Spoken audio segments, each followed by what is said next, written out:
Hello student, this is Pankaj Dhiman, faculty member of SBS Law College, Shri Ganganagar. Now we are going to start our next topic of the legal and constitution history of India. That is the most important act, High Court Act 1861. तो आज हम जो है Indian legal system constitutional legal system के under जो है high Court Act 1861 को पढ़ेंगे। बहुत ही इंपॉर्टेंट एक्ट है। इसी एक्ट से जो है आज जो इंडिया में जुडिशल सिस्टम है उसकी जो है एक बेस रखी गई थी, उसकी नींव जो है रखी गई थी। हाई कोर्ट एक्ट 1861 में जितने भी हमारे पास सुप्रीम कोर्ट्स थी, सदर अदालत थी, निजामत अदालत थी, सर्किट कोर्ट्स थी, रजिस्ट्रेशन कोर्ट थी, जितनी भी हमारे पास कोर्ट्स थी उन सभी को जो है एब्लिश कर दिया गया और एक यूनिफॉर्म सिस्टम बनाने की कोशिश की गई। पहले आपने यहाँ पे देखा कि प्रेसिडेंसी टाउन थे, मद्रास, कलकत्ता, बॉम्बे, वहाँ पे एक सुप्रीम कोर्ट थी। सुप्रीम कोर्ट को भी इस एक्ट के अंडर जो है एबलिश्ड वहाँ पे कर दिया गया और हाई कोर्ट एक्ट वहाँ पे और इन सभी एरियाज़ में एक नई हाई कोर्ट बनाई गई। और इन हाई कोर्ट्स को जो आज के हाई कोर्ट्स को पावर्स होती हैं सम हाउ वही पावर्स जो है वहाँ पे देने की कोशिश की। वहीं से जो है ये सारा पैटर्न जो है आज भी हमारे हाई कोर्ट्स में देखने को मिलता है। तो इसी को हम यहाँ पे स्टडी करेंगे। इंडियन हाई कोर्ट एक्ट 1861 यहाँ पे हम स्टडी करेंगे। The Indian High Court Act 1861 plays an important role in the legal history of India.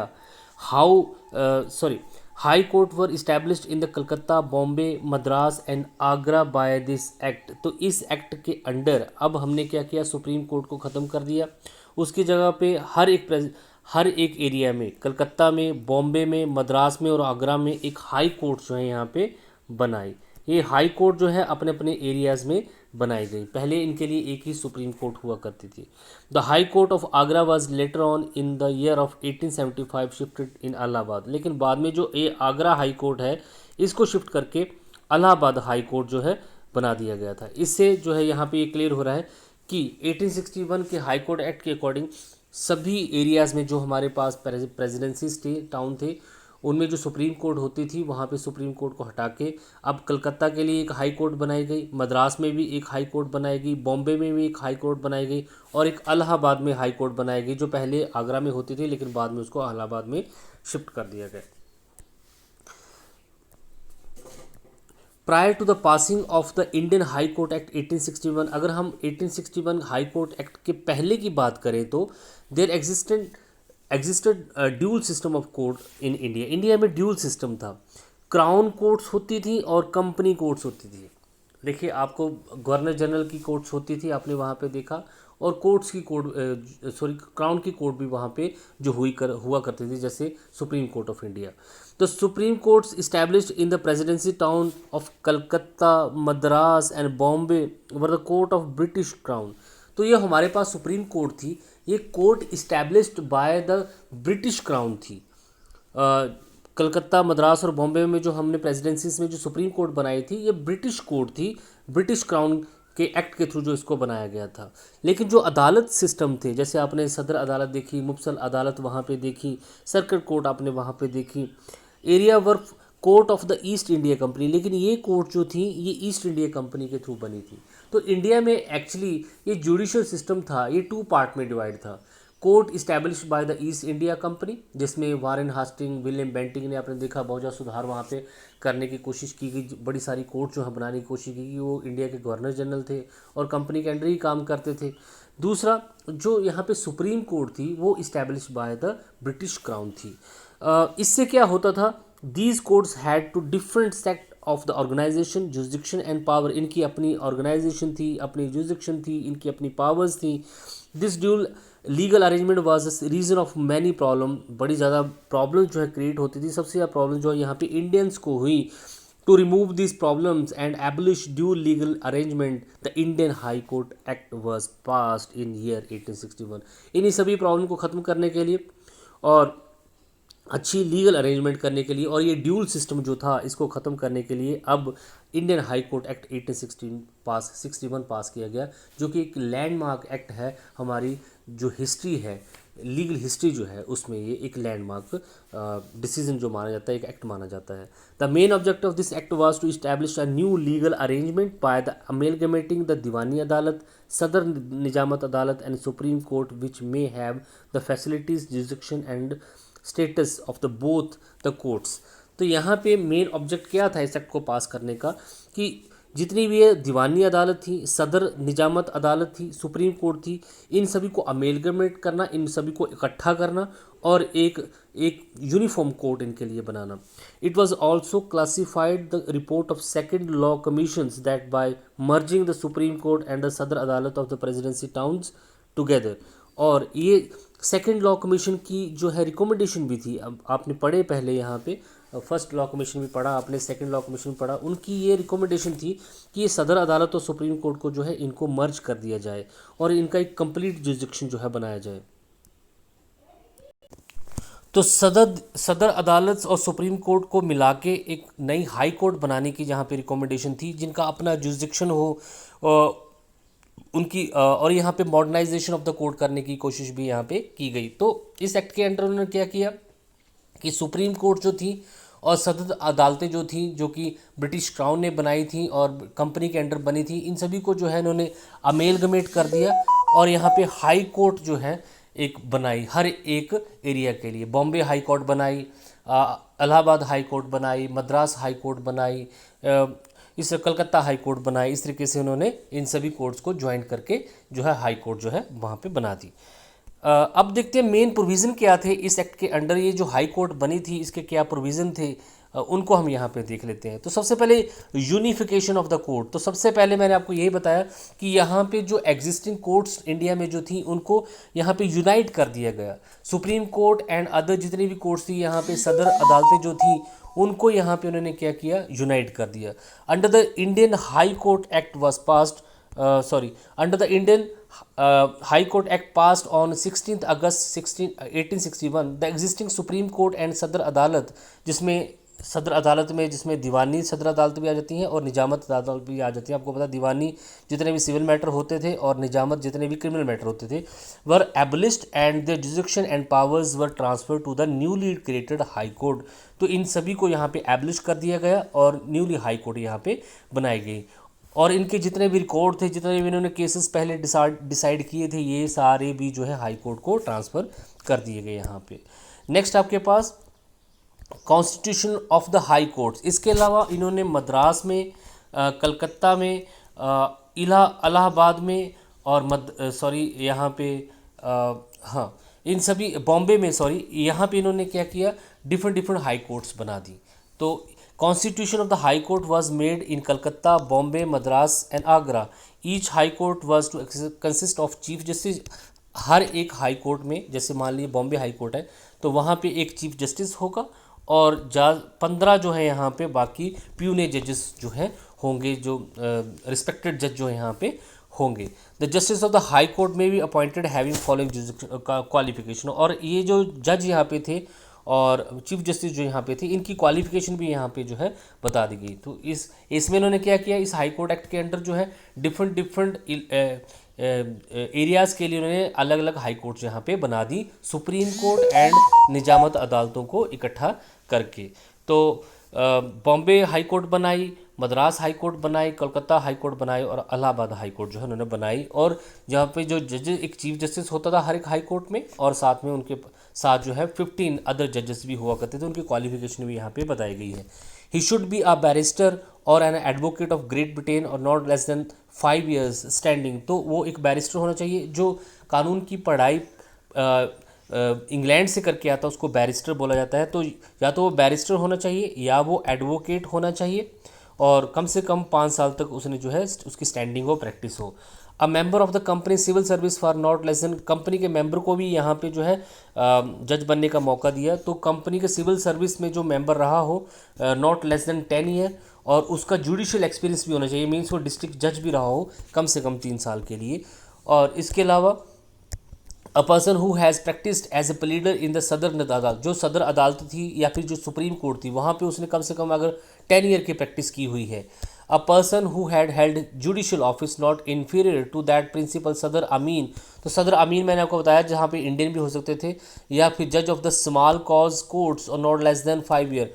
तो अगर कोई जुडिशियल ऑफिसर रहा है प्रिंसिपल सदर अमीन में, या फिर छोटी कोर्ट्स में जज रहा है, तो वो भी यहाँ पे हाई कोर्ट में जज बन सकता था। तो ये जज की यहाँ पे क्वालिफिकेशन थी।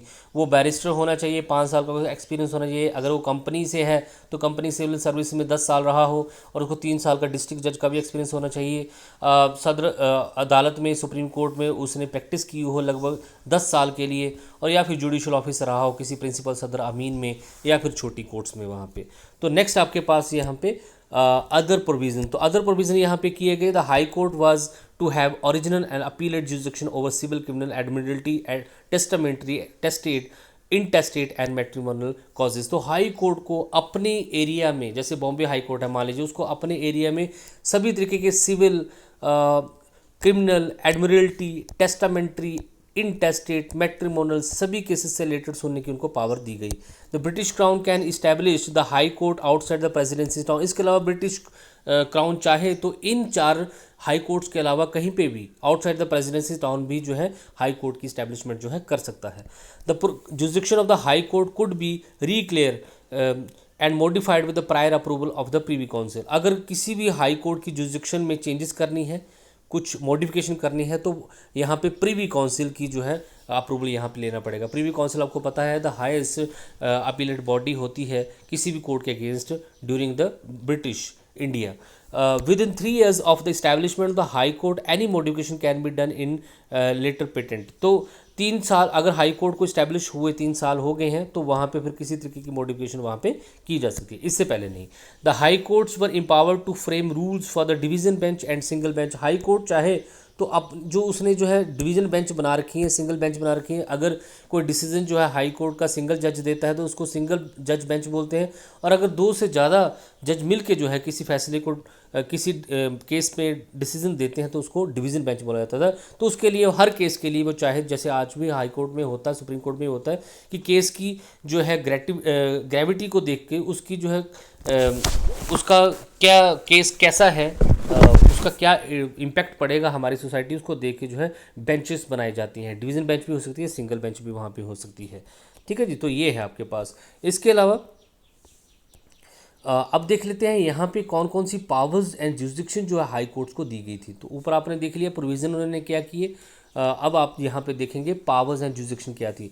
तो दीवानी अदा, पहले सबसे पहले देखते हैं सिविल जुरिसडिक्शन उनका क्या था। दीवानी बोल सकते हैं, सिविल जुरिसडिक्शन भी बोल सकते हैं। तो नॉर्मल ओरिजिनल जुरिसडिक्शन, तो उनको जो है ओरिजिनल जुरिसडिक्शन था, वो किसी भी केस को सुन सकते हैं। वो केस कैसे होने चाहिए। The high court were wasted with the powers for the trial of the following cases under the normal original jurisdiction. कौन कौन से थे। The cases related with the land and the other immovable property.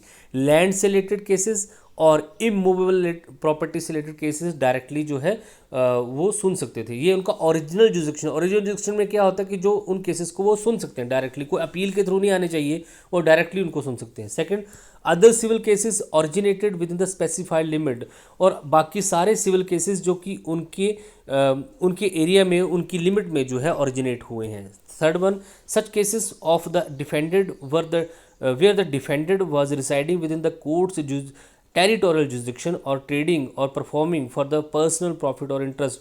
वो सारे cases जहाँ पे defended जो है कोर्ट की टेरिटोरियल जुरिसडिक्शन में रहता है। जो कोर्ट का टेरिटोरियल जुरिसडिक्शन होता है, जितना बॉम्बे हाई कोर्ट का जितना भी टेरिटोरियल जुरिसडिक्शन होगा, अगर उस एरिया में वो रहता है या वहाँ पे कोई काम कर रहा है, कोई उसका इंटरेस्ट है उस एरिया में, उसकी कोई प्रॉपर्टी है, या फिर कोई भी जो काम हुआ उसके इस एरिया में हुआ, या वो उस एरिया में जाके ट्रेड करता है, तो वहाँ पे फिर उस हाई कोर्ट की पावर आ जाती है उनसे रिलेटेड केस को सुनने की। तो ये इसका जो है सिविल पावर्स यहाँ पे थी केस को सुनने की। अब देखते हैं स्पेसिफिक और एक्स्ट्रा ऑर्डिनरी ओरिजिनल जुरिसडिक्शन। ये ऐसा होता है जिनको ये डायरेक्ट सुन सकते हैं। देखिए एक्स्ट्रा और ऑर्डिनरी ओरिजिनल जुरिसडिक्शन में वो किसी भी छोटी कोर्ट का कोई भी केस जो है अपने पास मंगवा सकते हैं और उसको डिसाइड जो है कर सकते हैं। तो उस टाइम पे जितनी भी छोटी कोर्ट्स थी, high courts the highest body थी, इससे नीचे जितनी भी कोर्ट्स थी, उन कोर्ट्स अगर कोई केस ऐसा है जो उनको लगता है कि ये हमें डिसाइड करना चाहिए, तो वो किसी भी कोर्ट को ऑर्डर कर सकते थे कि इस केस को हमें शिफ्ट करिए और हम इस पर जो है डिसीजन सुनाएंगे। Under the specific original jurisdiction the high court may call such cases from the subordinate courts for the final decision where it appear, जहाँ पे उनको ये लगता है by doing this there will be justice with the parties, जहाँ पे उनको ये लगता है कि यहाँ ऐसा करने से पार्टीज़ के साथ जो है जस्टिस होगा, न्याय होगा, और बोथ पार्टी यहाँ पे इसके लिए एग्री अगर हो जाती हैं। तो ये इनका एक्स्ट्रा ऑर्डिनरी ओरिजिनल जुरिसडिक्शन था, जहाँ पे वो किसी भी सब ऑर्डिनरी कोर्ट से कोई भी केस मंगवा के उस पर फाइनली डिसाइड जो थे वो कर सकते थे। इसके अलावा आपके पास है अपीलेट जुरिसडिक्शन। तो अपीलेट जुरिसडिक्शन जहाँ पे उनके पास अपील के थ्रू जो जितने भी केसेस आ सकते थे उसका जो उनको बोलते थे अपीलेट जुरिसडिक्शन, अपीलीय क्षेत्राधिकार उसको बोला जाता था। तो अपील के थ्रू उनके पास कौन कौन से केस आ सकते थे? An appeal for the decision of the subordinate court, किसी भी सबऑर्डिनेट कोर्ट, छोटी कोर्ट ने कोई डिसीजन दिया था तो उसके अगेंस्ट अपील जो है हाई कोर्ट में की जा सकती थी। An appeal for the decision of the single जज, सिंगल जज ने अगर कोई डिसीजन दिया है तो उसकी अपील आप बड़ी हाई कोर्ट में कर सकते हैं। डिवीजन बेंच ने अगर कोई डिसीजन दिया है तब भी हाई कोर्ट में अपील की जा सकती थी। बड़ी जो ब्रांच होती थी, बेंच जो होती थी, वहाँ पे डिसीजन के लिए अपील की जा सकती थी। An appeal for the decision not arrived out of the majority of the votes, जहाँ पे कोई डिसीजन ऐसा हुआ है और वहाँ पे जो है मेजॉरिटी वोट चाहिए था लेकिन वहाँ पे मेजॉरिटी वोट नहीं था, तो उस कंडीशन में भी हाई कोर्ट को जो है इसकी अपील की जा सकती थी। An appeal for the decision made on the basis of the arrangement custom and tradition, अगर कोई भी जो डिसीजन है on the basis of arrangement custom और ट्रेडिशन के बेसिस पे किया गया है तो उसकी अपील भी हाई कोर्ट में की जा सकती थी। ये इनका जो है अपीलेट जुरिसडिक्शन यहाँ पे था। इसके अलावा jurisdiction of the trial of the cases of minor इनसेंस person, तो माइनर और इनसेंस पर्सन से रिलेटेड इनके पास डायरेक्ट जुरिसडिक्शन थी। और इससे पहले पास्ट में सुप्रीम कोर्ट ने जितने भी माइनॉरिटी से रिलेटेड और इनसेंस पागल पर्सन से रिलेटेड जितने भी केस को डिसीजन दिया था उनको सभी को फाइनलाइज करने का राइट जो है अब किसके पास था? हाई कोर्ट के पास था। इसी तरह इंसॉल्वेंसी, जहाँ पे दिवालिया किसी पर्सन का निकल जाता है, उससे रिलेटेड भी जितने केसेस थे उनसे रिलेटेड अपील करने का राइट या केस सुनने का राइट जो है सीधा किसके पास हो जाता था? हाई कोर्ट के पास जो है आ गया था। अब आप देखते हैं क्रिमिनल जुरिसडिक्शन। तो आपने सिविल जुरिसडिक्शन तो देख लिया, अब क्रिमिनल जुरिसडिक्शन देख लेते हैं। नॉर्मल ओरिजिनल जुरिसडिक्शन, तो नॉर्मल ओरिजिनल जुरिसडिक्शन इनका वैसा ही था जैसे सुप्रीम कोर्ट था। जो सुप्रीम कोर्ट को एब्लिश करने के बाद जो अब हाई कोर्ट बनाई गई है, हाई कोर्ट को वो सारी पावर्स थी जो सुप्रीम कोर्ट के पास। सुप्रीम कोर्ट किसी भी क्रिमिनल मैटर को सुन सकती थी और उस पर जो है फांसी की सज़ा भी दे सकती थी। तो यहाँ पे भी इनको वो सारी पावर्स जो थी। इसके अलावा अब इनके क्रिमिनल जुरिसडिक्शन में जितने भी ब्रिटिशर्स थे, यूरोपियन थे, जो कि beyond the local limit of presidency town, जो कि उस प्रेसिडेंसी टाउन से बाहर, उस हाई कोर्ट की टेरिटोरियल जुरिसडिक्शन से बाहर भी रहते हैं, उनके ऊपर भी इनके जहाँ इनकी जुरिसडिक्शन जो है आ जाती थी।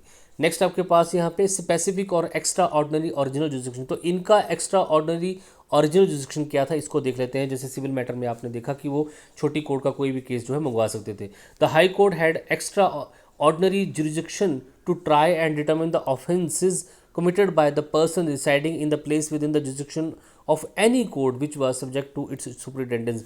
तो वो किसी भी कोर्ट का कोई भी मैटर जो क्रिमिनल मैटर था उसको यहाँ पे ट्राई कर सकते थे। नेक्स्ट है अपीलेट जुरिसडिक्शन। तो इनका भी अपीलेट जुरिसडिक्शन था।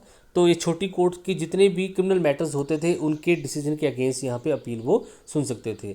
एडमिरल्टी जुरिसडिक्शन, तो एडमिरल्टी जो समुद्र से रिलेटेड जितने भी क्राइम होते हैं, अगर कोई वॉर होती है तो उनसे रिलेटेड भी सारे मैटर सुनने का राइट अब हाई कोर्ट के पास था, चाहे वो सिविल मैटर हो चाहे वो क्रिमिनल मैटर हो। एडमिरल्टी मैटर जो पहले ये कंपनी के पास ही होते थे, अब ये सारे मैटर जो है हाई कोर्ट भी यहाँ पे सुन सकता था। एडमिरल्टी जुरिसडिक्शन भी इनके पास आ गया था। इसके अलावा सुपरविजन था। जितने भी सब ऑर्डिनेट कोर्ट्स यहाँ पे बनाई गई थी, जितने भी क्रिमिनल कोर्ट्स छोटी कोर्ट जो बनाई गई थी उनके ऊपर सुपरविजन का जो राइट था, सुपरिटेंडेंस का जो राइट था, ये भी किसका था? हाई कोर्ट का ही यहाँ पे था। प्रोसीजर कौन सा फॉलो करते थे? तो प्रोसीजर हमेशा क्रिमिनल सिविल मैटर में ये हमेशा equity justice a good conscience का प्रिंसिपल, ये आपको पता ही है। और क्रिमिनल मैटर में क्योंकि उस टाइम पे सेकेंड लॉ कमीशन की रिपोर्ट के बाद जो है इंडिया में आईपीसी आ गई थी। तो आईपीसी देखिए इंडियन पीनल कोड और पीनल प्रोसीजर कोड भी आ गया था जिसको आज सीआरपीसी बोलते हैं। इन सभी मैटर्स में जो है आईपीसी के बेसिस पे डिसीजन किए जाते हैं। तो क्रिमिनल मैटर में अब हमारे पास एक कोडिफाइड एक्ट था जो कि था इंडियन पीनल कोड और पीनल प्रोसीजर कोड, इसके अकॉर्डिंग डिसीजन किए जाते थे। और सिविल मैटर में जो है on the basis of equity जैसे गुड कंसाइंस, और बड़े सारे लॉ भी बनाए गए थे, इस पे एक्ट भी बनाए थे, जैसे कॉन्ट्रैक्ट एक्ट हो गया, ट्रस्ट एक्ट हो गया, या फिर आपके पास लिमिटेशन एक्ट जो वहाँ पे हो गया। अब लास्ट यहाँ पे देख लेते हैं इवैल्यूएशन। तो इवैल्यूएशन बहुत अच्छी है, ये एक ऐसा एक्ट था जिसने इंडिया में पूरे जुडिशियल सिस्टम को चेंज करके रख दिया। यूनिफिकेशन ऑफ द कोर्ट्स यहाँ पे हुई। The unification of the court is in the main achievement. Prior to this there was a dual system. आपके पास पता है इससे पहले ड्यूल सिस्टम होता था, कोर्ट्स की अदालत होती थी और कंपनी की अदालत होती थी।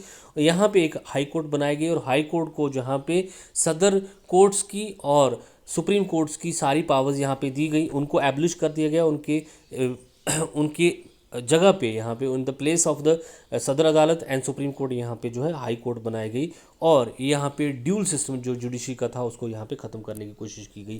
Thank you so much, have a nice day.